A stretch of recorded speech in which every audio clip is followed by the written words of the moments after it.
Olá, sejam todos muito bem-vindos ao canal Kendall. Aqui ao meu lado o Dr. Marcelo Fernando Mattiello, angiologia, cirurgia vascular e endovascular, doutorado pela Faculdade de Medicina da USP, preceptor e chefe de enfermaria do Serviço de Cirurgia Vascular e Endovascular do Hospital do Servidor Público Estadual de São Paulo, membro titular da Sociedade Brasileira de Angiologia e de Cirurgia Vascular e membro da Sociedade Internacional de Cirurgia Vascular.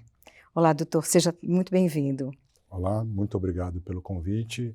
Espero poder esclarecer bem ao público sobre esse tema que a gente vai discutir hoje. Eu vou perguntar para o senhor o que é tromboembolismo venoso e quais são os seus principais sintomas.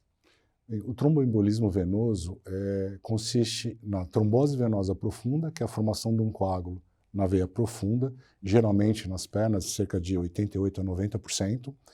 E a outra parte do fenômeno tromboembolismo venoso é quando esse coágulo desprende e caminha pela circulação venosa e vai parar no pulmão, dando origem à embolia pulmonar, né? Então, tanto a trombose venosa profunda como a embolia pulmonar, como é um fenômeno do sistema fechado, do sistema venoso, ele tem essa denotação de tromboembolismo venoso, juntando as duas.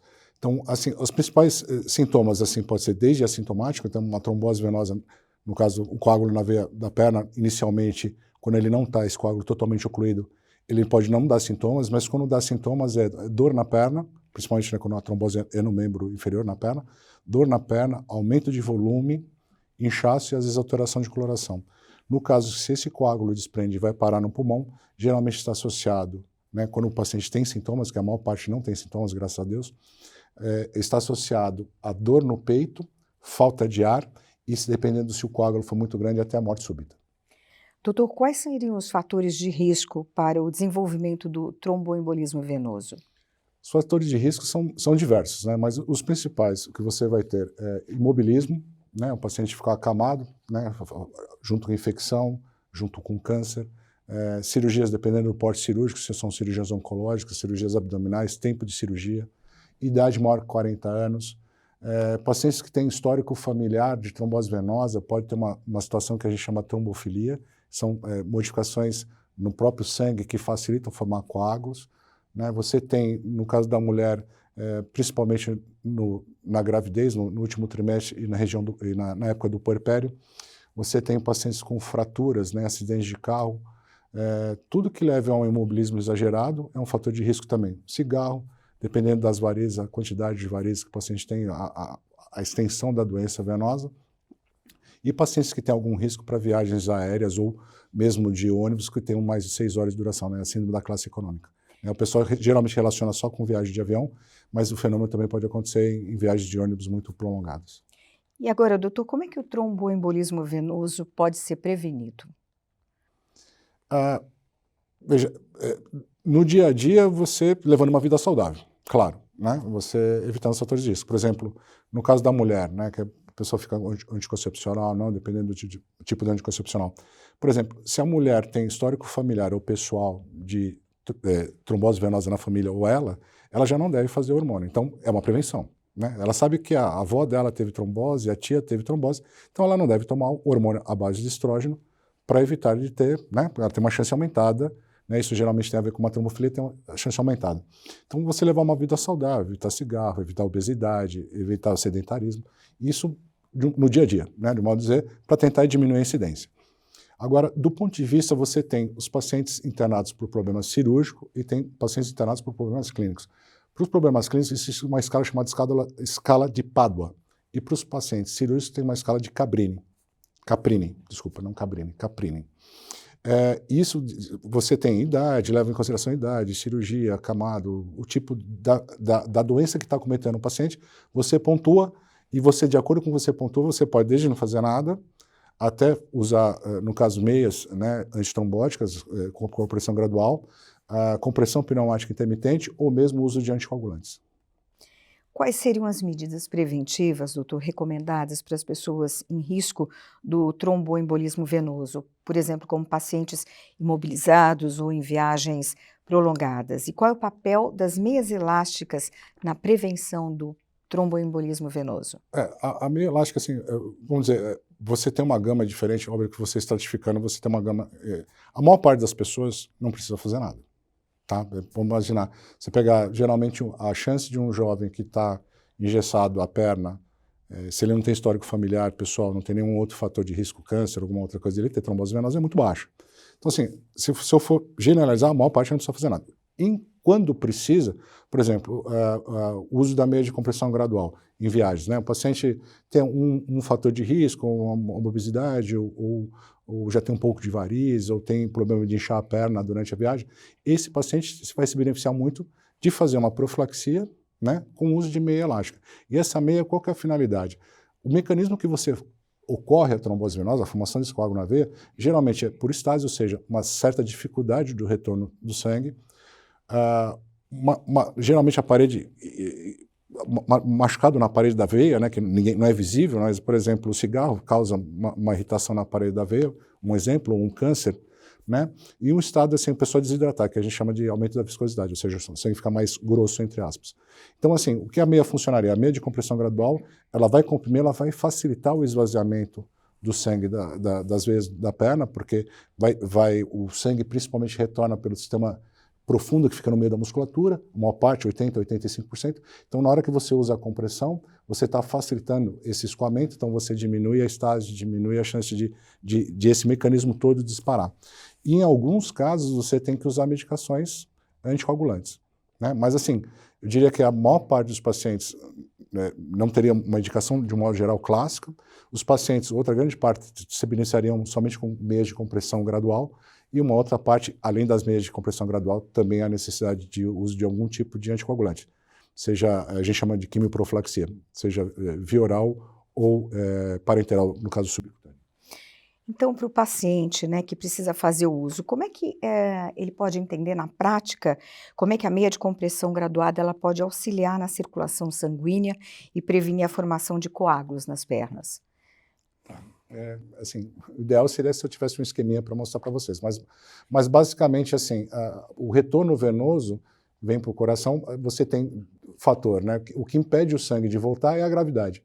Então você teria dois mecanismos, o ciclo cardíaco, né, que é o batimento cardíaco de impulsionar e aspirar o sangue de volta, além da ação da musculatura das pernas, que na hora que comprime você facilita o sangue voltar.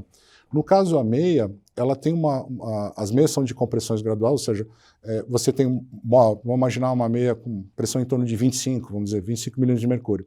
Essa pressão de 25 milímetros de mercúrio é no tornozelo, ela não é 25 milímetros de mercúrio toda ela, seja ela até o joelho, seja ela até a coxa ou meia calça, né, 7/8 ou meia coxa. Então, assim, ela é compressão gradual. Então, essa compressão de 25 é no tornozelo, geralmente na altura da batata da perna é em torno de 30% a menos e na coxa 70%. Então, o que você faz? A meia tem a função de auxiliar, comprimindo e facilitando o sangue voltar. A pressão maior embaixo para impulsionar o sangue para cima. Se você fizesse toda a compressão, você teria uma certa dificuldade de retorno. Por isso que o melhor hoje indicado é o uso de meia de compressão gradual. O gradual seria isso, né? Ela vai decaindo a pressão dela à medida que vai aproximando do coração em relação ao membro. Então, qual seria o nível de compressão adequado para as meias elásticas na prevenção do tromboembolismo venoso? Para pacientes, principalmente pacientes cirúrgicos e internados, quando só tem indicação de usar meia de compressão, é em torno de 18 milímetros de mercúrio. Um paciente que tem um certo grau de insuficiência venosa, por exemplo, varizes mais inchaço nas pernas, geralmente a compressão pós-cirúrgica ou pós-escleroterapia é em torno de 20 a 30 milímetros de mercúrio. E um paciente que teve trombose venosa, né, no tratamento da trombose venosa propriamente dito, essa compressão vai girar em torno de 20 a 30, de acordo com a literatura. Doutor, eu queria saber agora os benefícios adicionais ao uso de meias elásticas de compressão graduada na prevenção do tromboembolismo venoso, além da melhora, claro, da circulação sanguínea. Bem, o grande diferencial é você não ter a trombose, né? Então, assim, seria o melhor dos mundos. O melhor dos mundos, né? Você usa e você realmente, ela não te deixaria você manifestar uma trombose venosa, a formação desse coágulo ou embolia pulmonar.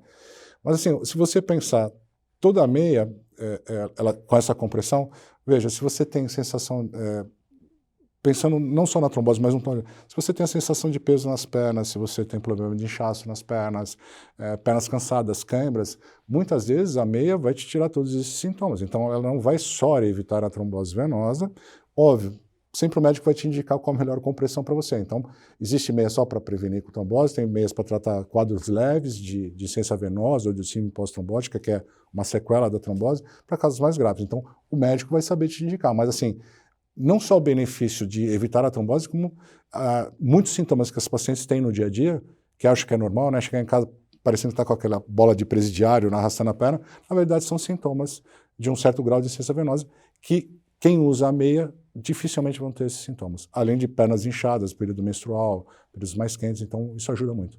Então as meias de compressão graduada, doutor, são recomendadas não só em situações específicas, né, pelo que o senhor está explicando, ou todas as pessoas podem se beneficiar do seu uso na prevenção do tromboembolismo venoso? Olha, se eu pensar exclusivamente no tromboembolismo venoso, eu vou usar ela direcionada em algumas situações.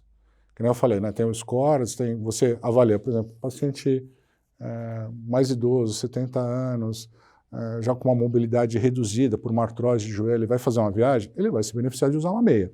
Só que se eu falar para ele que ele usar a meia todo dia, ele não vai ter uma trombose, e sem ele ter outros sintomas, eu não vejo, né, óbvio que é analisando caso a caso, mas de um modo geral, assim, senão eu indicaria, como eu falei para você, a maior parte da população não vai ter trombose venosa. Uma boa parte não vai ter indicação de necessidade de profilaxia. Mas em casos pontuais, em casos que você identifica fatores de risco, são fatores de risco, na verdade, esse paciente vai se beneficiar. Então, assim, não dá para eu falar para todo mundo, vá e compra uma meia que você não vai ter trombose, não é isso. E fora que tem as suas contraindicações também, né? E quais seriam as contraindicações? As contraindicações, basicamente, a meia, ela aperta, né? Então, se o paciente tem uma obstrução da artéria, ou seja, ele tem dificuldade, a artéria leva o sangue e a veia retorna o sangue ao coração. Se o paciente tem obstruções arteriais, dificuldade de chegar o sangue ao pé, dependendo esse nível de dificuldade de chegar, se você usar uma meia elástica, você dificulta ainda mais a chegada. Porque a pressão de perfusão dele, ou seja, a pressão de que o sangue chega lá, às vezes é menor do que a meia vai comprimir. Então, na hora que a meia comprime aquela compressão que eu falei, 25, se a pressão dele lá absoluta for em torno de 20, vamos supor, ele vai dificultar chegar ao sangue. Então, pacientes com obstrução, não são todos os pacientes com obstruções arteriais que têm contraindicação, por exemplo, mas pacientes que têm uma perfusão muito diminuída, o médico vai saber te falar, geralmente em torno, a gente calcula um índice, chama índice tornozelo braquial, menor do que meio, o paciente teria contraindicação de usar meia.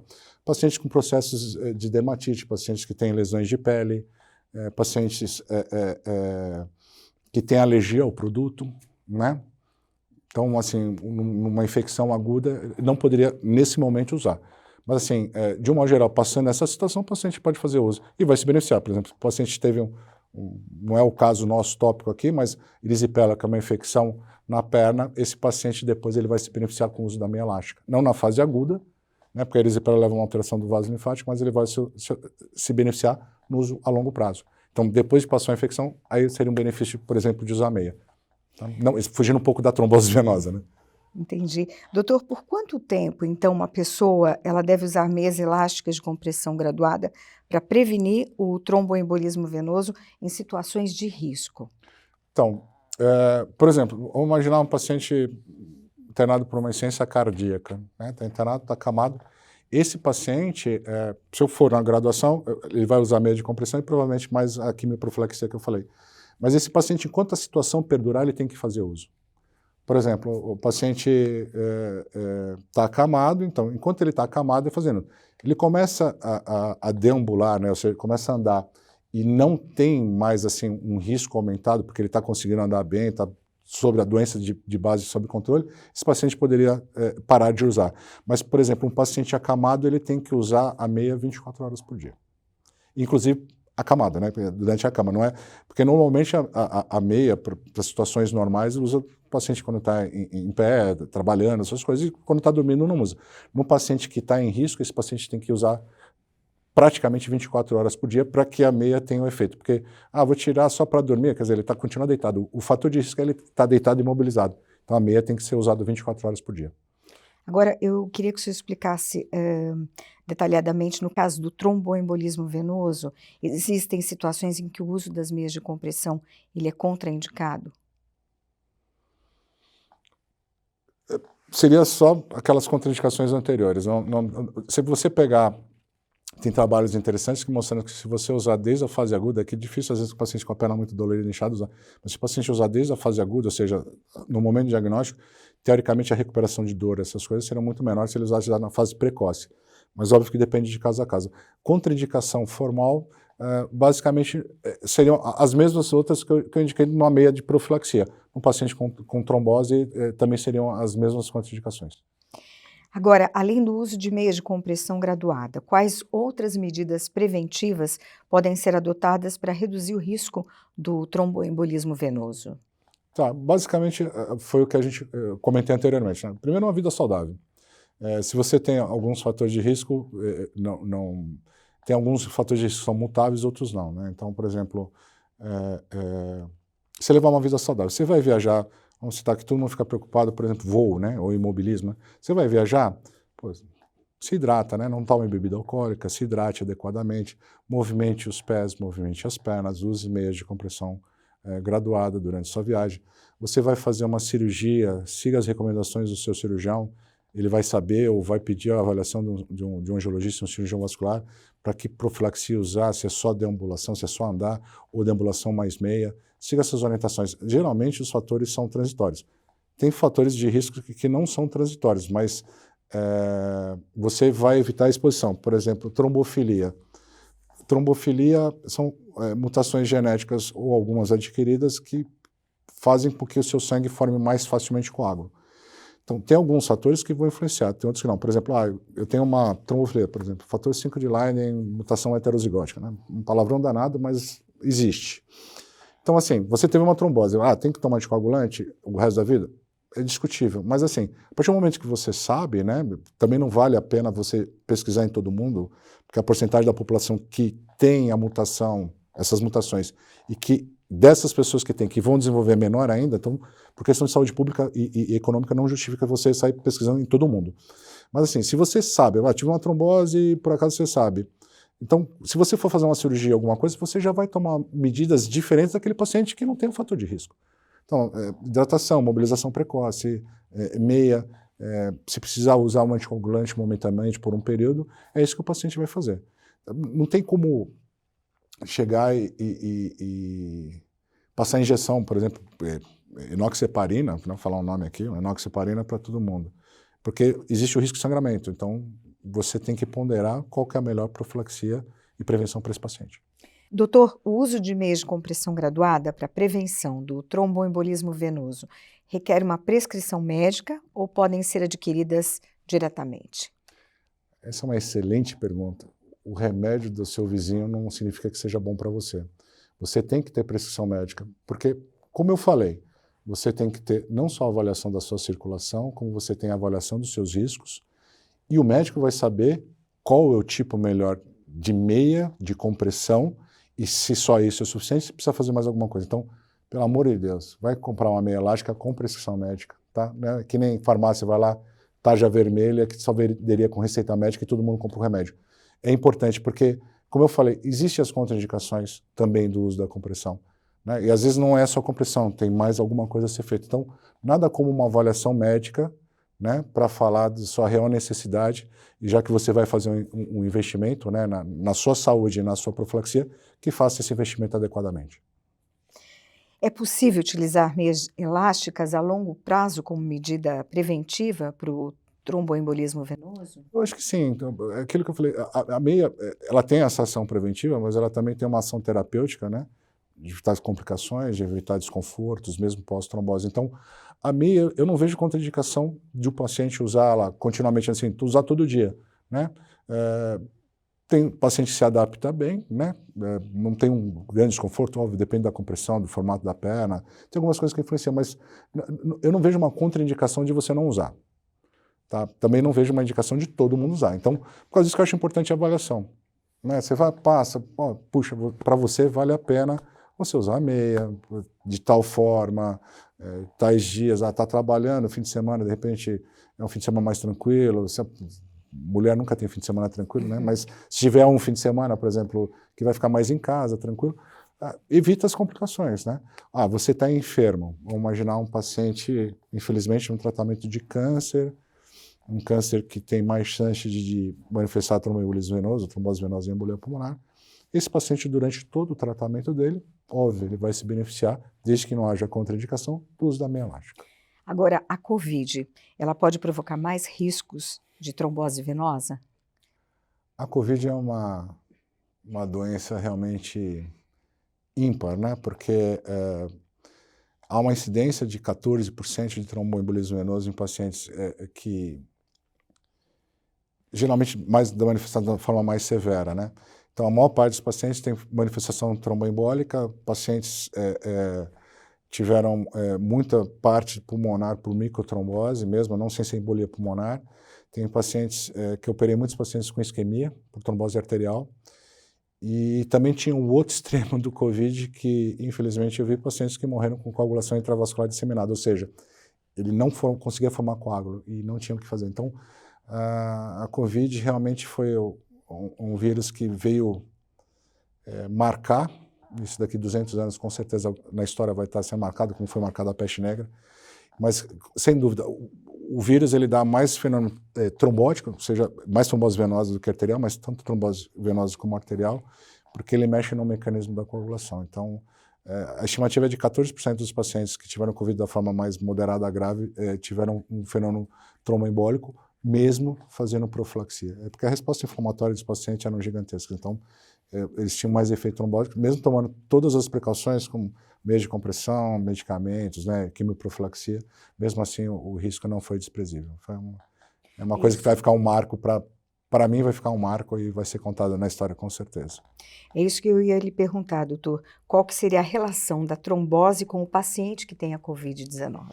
Se você imaginar, agora, graças a Deus, né, estamos em 2023, diminuiu muito a incidência e a maior parte das pessoas estão relativamente imunizadas, mas no começo era um processo inflamatório no corpo gigantesco, né? Então o paciente tinha essa resposta inflamatória absurda junto com a associação de lesão endotelial, junto com microtrombos no pulmão, então aquele pulmão que não conseguia ventilar, o paciente tinha que fazer pronar, né, ficar de barriga para baixo para ver se ventilava melhor. Pacientes faziam insuficiência renal, né? Não é só fenômeno trombótico, o paciente tinha insuficiência pulmonar, evoluía com insuficiência renal, choque refratário. Então, assim, mas de um modo geral, paciente moderado a grave, os pacientes que tiveram resposta inflamatória mais acentuada. Na primeira leva foi mais pessoas mais idosas, digamos assim. Na segunda leva, em 2021, foi um pessoal mais jovem, né? Mudou a faixa etária, não só pela relação à vacina, mas mudou um pouco a faixa etária. Então, sei lá que variação de a gente já está Covid em 2023, já deve estar 39ª no mínimo mutação, né? Mas foi uma coisa difícil de lidar, porque também não tinha um remédio específico, né? Então, tentativa e erro, né? Anti-inflamatório, respirador, diálise, pacientes saíram bem, aqueles pacientes que não responderam bem, mas é uma doença que foi característica, que eu costumo brincar, de polimorfa, né? Brincando de um ponto de vista, sem falar assim, Covid, né? Será que eu estou com Covid? Se tiver desilusão amorosa, até caso grave, Covid, porque podia ficar pessoas só perderam o olfato, pessoas perderam o paladar, pessoas que tiveram uma dorzinha muscular e a pessoa que estava morrendo na UTI, né? Então, assim, o polimorfismo da apresentação, e não tinha como você prever, né? Porque eu peguei, infelizmente, passo catéter para fazer diálise, essas coisas. Peguei muito paciente jovem, principalmente na segunda leva, tudo abaixo de 50 anos, jovem, rígido. Se for pegar um dos primeiros que morreu no Brasil, ele é maratonista, 20 e poucos anos, maratonista. O que ele tinha de doença para falar que ele ia evoluir mal? Então, o polimorfismo da doença. E assim, o que entendia é que a incidência era alta, então tinha que tomar uma profilaxia mais agressiva em relação ao tromboembolismo venoso, mas não tinha como você pegar e fazer um fator. Por exemplo, o pessoal dosa muito dímero D, né, relacionado ao que é um produto de degradação em febrina. Está muito alto, mais risco de trombose não, mas o dímero D em processo inflamatório sistêmico ele vai dar elevado. Então, foi assim, tentar fazer tudo possível para o paciente não ter tromboembolismo, mas também para não evoluir a óbito. Vamos voltar um pouquinho para falar aqui da meia de compressão graduada. Ela pode ser usada a partir de qual idade, doutor? Assim, é difícil você pegar crianças, né, pré-adolescentes que precisem, né? A incidência de trombose venosa nessa faixa etária é muito baixa, é muito baixa. Então, assim, mas assim, se você pegar, não seria bem a idade, mas seria o porte da criança, né? Porque as meias, ela tem tamanhos variados, né, comprimentos variados, diâmetros variados, então, assim, quando você vai prescrever, geralmente o que condiz mais com a idade é um adolescente, mas você de repente pegar 11 anos de idade, tem 1,80 m, né? Então, ele vai poder usar, se ele houver necessidade, vai. Não tem um limite de idade, mas eu acho que é mais o tamanho. Agora, senão tem que fazer sobre medida, né? Agora, com relação aos idosos eles têm mais dificuldade de locomoção, enfim, né, uma série de dificuldades. Como é que ele, claro, além da orientação médica, mas como é que ele pode fazer para calçar a meia de compressão graduada? Vai ter sempre que contar com a ajuda de uma outra pessoa? Qual a indicação? O idoso com a mobilidade reduzida seria uma grande indicação, desde que ele não tenha obstrução arterial, não tenha obstrução. O problema do idoso realmente, assim, tem os idosos com mobilidade reduzida por problema de joelho, né, um problema de coluna, ou muitas vezes artrose nas mãos, né? Então é difícil de... porque você tem que abaixar e colocar, né? Não dá para você não consegue colocar a meia com a mão esticada. Então é um problema, eu acho que é um dos entraves do idoso usar. Muitas vezes tem o marido, os filhos que moram junto e acabam ajudando a colocar. E hoje vendem alguns dispositivos em casas que vendem produto cirúrgico, né? É tipo uma gaiolinha que você põe a meia, como se fosse ele fica montado, aí a pessoa tem um alcance maior, põe, vem, puxa e consegue colocar a meia e depois tira. Então, assim, tem alguns facilitadores, eu não sei o nome técnico desse tipo, mas existem alguns tipos no mercado que vendem em casa cirúrgica, que é para auxiliar mesmo, como se fosse um lugarzinho que você colocaria uma estrutura, como se fosse para pôr um saquinho de lixo, né, vamos dizer assim, mais ou menos, só para ter noção espacial, que você coloca a meia, veste ao redor, então você com a mão você consegue segurar, você não precisa se curvar muito, não precisa fazer muito força, a meia já fica meio entreaberta, você calçaria o pé, puxaria aquela estrutura, aí põe a meia e aquela estrutura sai por fora, né? Você tira a estrutura metálica, o plástico por fora. Então, tem dispositivos, mas assim, eu acho que o grande entrave realmente no idoso é em relação à mobilidade, né? E às vezes não é nem mobilidade, às vezes tem tanta artrose na mão que não consegue fazer a prensa para puxar, para ancorar a meia para puxar. Porque a parte mais difícil de passar é o tornozelo, quando eu falei que a maior compressão é no tornozelo. Então, passou do tornozelo, teoricamente fica mais fácil, mas realmente passar pelo tornozelo, tem algumas pessoas que têm dificuldade. Agora, doutor, quais são as características exclusivas das meias de compressão graduada? É aquilo que eu expliquei no começo, né?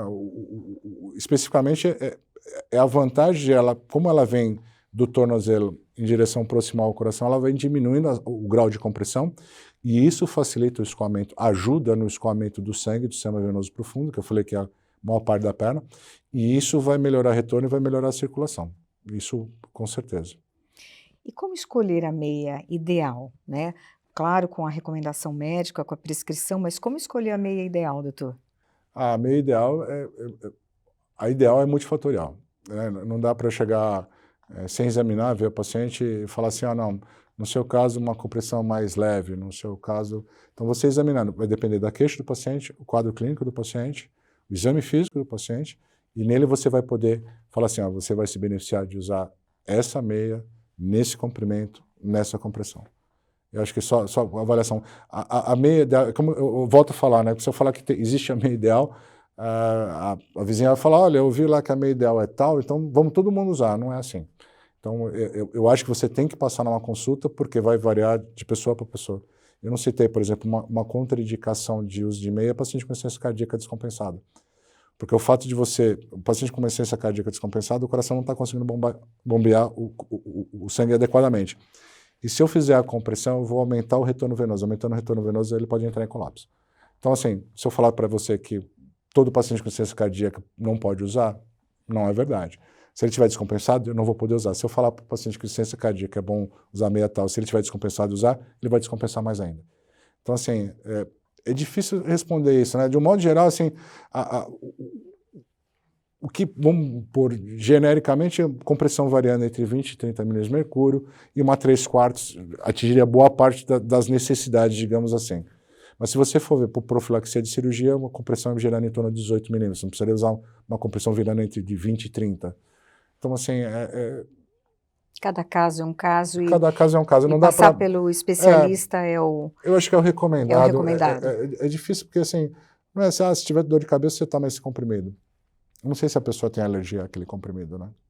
Vamos falar agora um pouquinho, doutor, do período, né, que a pessoa pode utilizar. Quantas horas por dia é o recomendado? Geralmente, assim, se você pensar, não como profilaxia, mas uma pessoa rígida, ela vai ter benefício principalmente usar no período que ela está, ou sentado ou em pé, que geralmente é o período que a gente está trabalhando, ou está estudando, ou fazendo as atividades. Então, assim, o ideal é o paciente vestir pela manhã.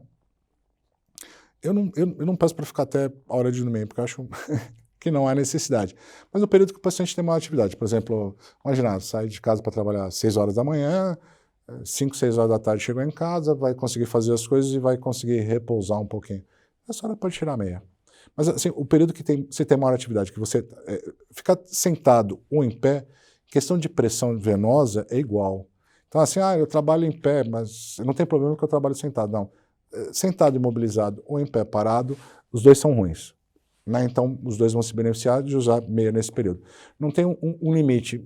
Pode ficar até a hora de dormir? Pode. Teoricamente, se o paciente... Veja, são situações específicas, mas se o paciente, na hora que ele... que eu falei, a pressão no pé é a pressão da atmosfera. Né? Então, é uma coluna, como se fosse uma coluna d'água, coluna de sangue. Na hora que o paciente está deitado, essa pressão é uniforme. Então, você não tem dificuldade de retorno venoso.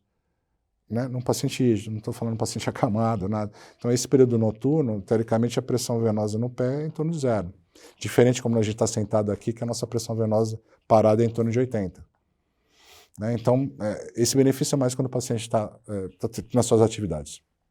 E o tamanho adequado? Como escolher o tamanho adequado? Por exemplo, doutor, é necessário realizar a medição da circunferência da panturrilha, tornozelo, meia coxa? Sim, óbvio que depende, né, da meia, da marca. Tem meias que é pelo tamanho do sapato, tem meias... Mas de um modo geral, como eu falei, de um modo geral as meias têm, vai desde PP até extra grande, dependendo, né? Então, a maior parte tem mensuração do tornozelo, panturrilha, algumas de coxa, outras não, mesmo sendo meia coxa, 7/8 ou meia calça. E o comprimento, né? Geralmente do pé até um pouco abaixo do tornozelo, porque você tem diâmetros diferentes e comprimentos diferentes, né? Então, você não pode pegar por exemplo, eu geralmente, minha perna é grande, eu sou alto, né? Ou era, né? Sou ainda. Então, a minha é longa. Se eu usar uma curta, vai me judiar demais. Como o contrário também, o paciente que tem que usar uma meia curta, ele usa uma longa, né? Então, a meia vai ficar enrolando, e isso vai dar dor, vai ficar machucando, como se tivesse, não vai estrangular, mas como se tivesse a sensação que está estrangulando, porque fica apertando, porque a meia, ela enrola, então por causa disso que é necessário fazer as medidas, para você usar o tamanho, porque uma das coisas que faz o paciente não usar são esses desconfortos, né? A meia é muito grande, ela aperta demais, de repente, minha batata da perna, imaginar que ela tem 42 centímetros de circunferência, a meia, ela tem né? Imaginar que se eu estiver usando uma que é de 38 a 42 e não de 42 a 46, se eu usar de 38 a 42, provavelmente essa meia vai me incomodar demais. Né? Ela não está sendo benéfica, enquanto que numa meia, para o diâmetro adequado da minha perna, vai ser mais confortável e vai ser uma forma de eu aderir melhor ao tratamento. Então, por causa disso, o ideal é você comprar a meia realmente de acordo com a sua perna, fazendo essas medidas. Doutor, eu gostaria muito de agradecer a participação do senhor aqui no canal Kendall. Muito obrigada pelos esclarecimentos. Obrigado, espero ter podido ajudar a todos com esclarecimento para que vocês tirem as suas dúvidas. Muito obrigado pelo convite e pela oportunidade. Obrigado.